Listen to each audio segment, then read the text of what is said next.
السلام علیکم. تو اب یہ ایسا ہوتا ہے نا کہ ہمیں جو ہے بہت محبت ہے ایک شخص سے اور ہمیں اس کے ساتھ نکاح کرنا ہے.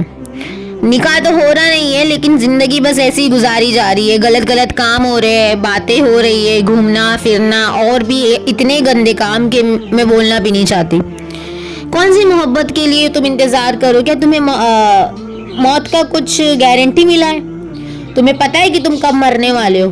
کیا پتہ تم آج مر جاؤ, کیا پتہ تم کل مر جاؤ.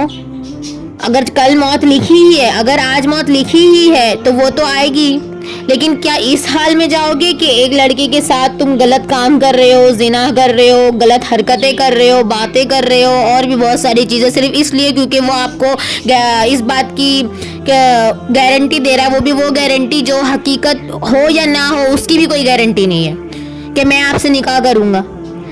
یہ بات پہ ایسے کتنے لوگ ہیں جو نکاح کا دعویٰ کرتے ہیں اور غلط حرکت کرنے کے بعد اس لڑکی کو چھوڑ کر چلے جاتے ہیں, جبکہ اسلام میں تو یہی ہے نا, جو دھوکہ دے وہ ہم میں سے تو ہے ہی نہیں, ہم مسلمانوں میں سے تو نہیں ہے وہ.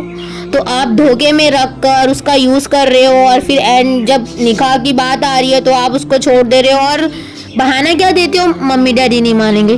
ممی ڈیڈی کی مان کر, ممی ڈیڈی سے پوچھ کر آپ نے محبت کا یہ جو ایک نخرا پالا تھا اس لڑکی کے ساتھ. اور سیم یہ دونوں طرف سے لڑکیوں کا بھی یہی حال ہے. لڑکوں کے ساتھ ایسے کام کرتے ہیں اور پھر کوئی اور پیسے والا, کوئی اور اچھی پارٹی ملتی ہے تو وہاں چلے جاتے ہیں. یہ میں ان لڑکیوں کی زبان میں بات کروں جو کہتے ہیں نا بڑی پارٹی, اچھی پارٹی, اور بھی بہت ساری واہیات باتیں. تو اسی لیے ذرا اللہ کا ڈر رکھو اور یہ گناہوں والے کام بند کرو, یہ دھوکے بازی والے کام بند کرو. 2 نمبر یہ بھی تم کسی کو لوٹ رہے ہو, کسی کا یوز کر رہے ہو صرف اس بات پر کہ ہم کل آپ سے نکاح کریں گے, وہ بات جس کی کوئی گارنٹی نہیں ہے کہ وہ ہوگا کہ بھی نہیں ہوگا. اسی لیے ایسے لڑکوں اور ایسی لڑکیوں کا چکر چھوڑو.